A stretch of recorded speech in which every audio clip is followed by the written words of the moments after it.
Hello dear readers, and welcome back to my channel, and welcome to December. There is something magical about curling up with a good book on a cold winter evening.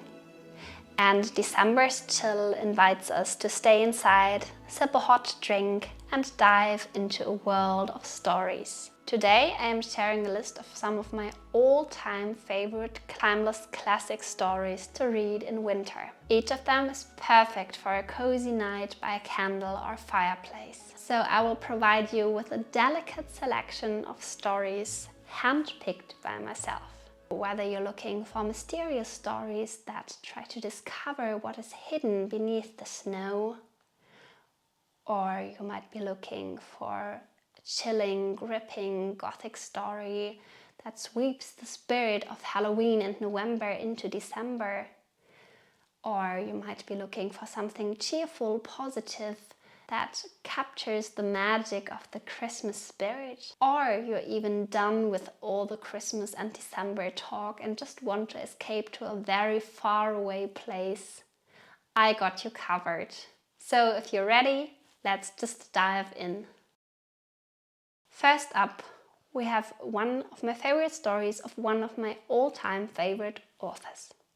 It is The Castle by Franz Kafka, published in 1926. This surreal and haunting novel is about a land surveyor named Kay, who arrives in a remote village in the dead of winter, hoping to gain access to the imposing, mysterious castle that rules over the area and sits on top of the village. But somehow all his attempts seem to be in vain, and the people in the village seem to hide something.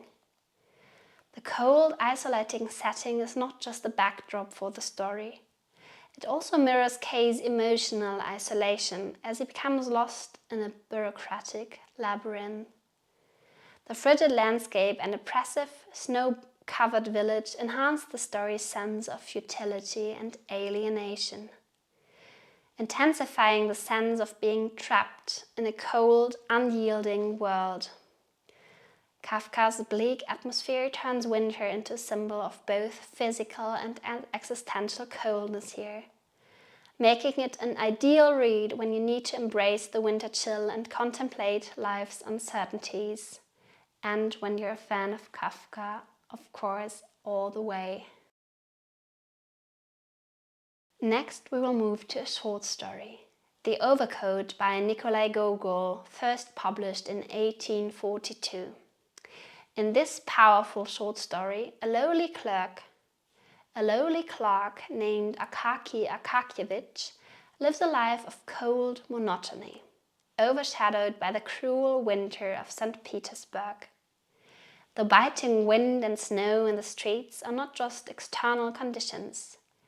They also reflect Akaki's own feelings of insignificance. But when he buys a new overcoat to protect himself from the winter, this represents a brief escape from the harshness of his world. However, things quickly change and something bad happens to him. The winter becomes a cruel force, trapping Akaki in despair. The snow in Gogol's story isn't just a seasonal element, it amplifies the loneliness and desolation of the protagonist. As the cold is both literal and symbolic, it emphasizes Akaki's isolation and his fate, making it a gripping story to read on a winter night. For a more meditative and serene experience, I recommend Snow Country by Yasunari Kawabata, published in 1947. It is a masterpiece of quiet beauty. Set in a remote hot spring village surrounded by deep, untouched snow, this novel explores the complex relationship between a wealthy man named Shimamura and the geisha Komako. The snow-covered mountains and the cold atmosphere are almost characters themselves in this story, reflecting the emotional distance and quiet isolation between the characters.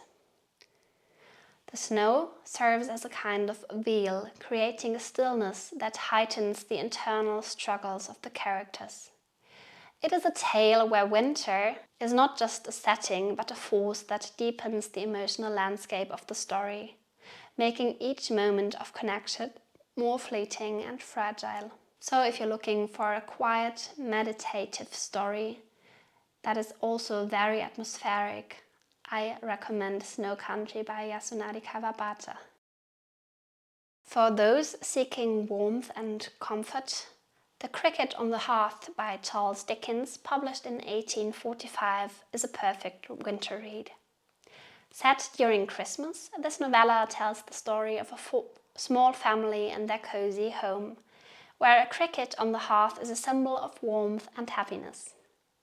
Dickens uses the wintry season to underscore themes of love, redemption, and family.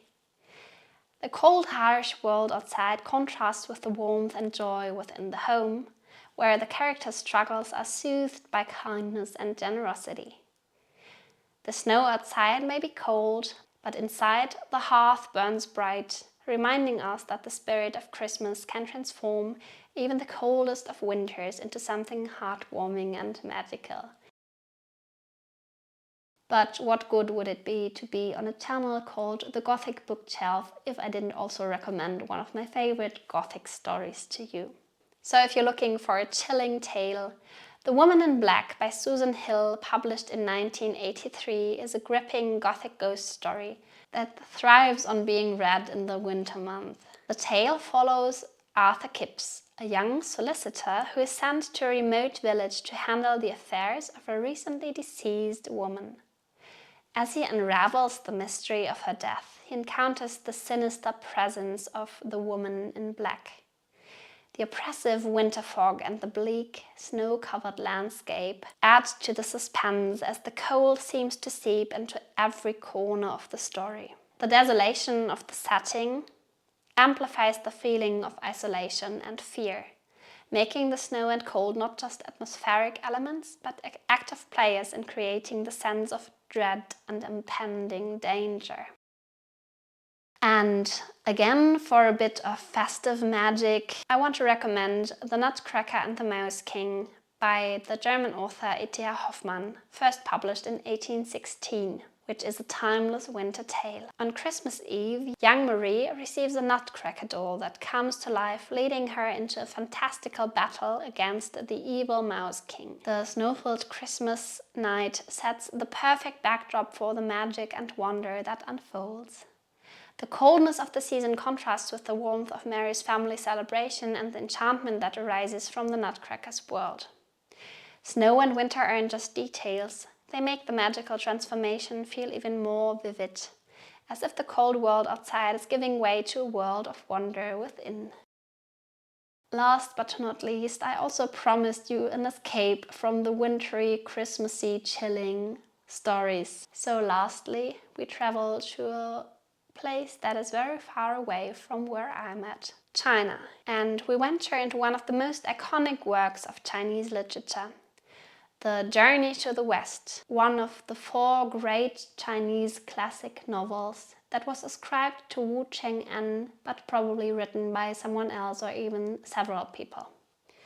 It is first published in the 16th century, so by far the oldest of the stories that I'm recommending today, and it's also the longest. My book contains not less than 1,300 pages.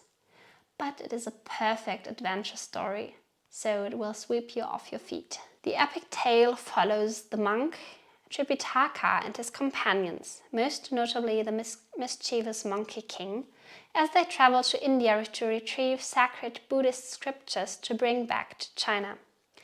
The story is filled with mythology, religion, adventure, and spiritual lessons, as the group encounters trials that test their resolve and loyalty. It is a fascinating journey of self-discovery and transformation with rich cultural and philosophical depth. So whether you're a fan of epic quests or classic adventure stories, The Journey to the West offers an exciting escape from the mundane everyday life and also from the hustle and bustle of December. And it will probably captivate your imagination and I am quite sure that it will captivate your imagination and give you back a sense of adventure and wonder in your everyday life. And what a coincidence that I'm reading this work myself at the moment and planning on making a quite long, in-depth video on this great Chinese classic adventure story. So please look forward to the video already. So there you have it, and I hope I haven't promised too much. 7 of my favorite classic stories that use winter and snow or Christmas in some way, not just as a setting but as an integral part of the narrative, or they provide an escape from this all the way. These stories will transport you to other places. I think with this selection of stories I've got you covered for December. And I hope these stories will make your winter evenings unforgettable. So wrap yourself in a blanket, grab a cup of tea, choose one of the stories to start with, and let these stories do their magic. Happy reading, thanks for watching, and I cannot wait to see you in my next video next week. Bye bye!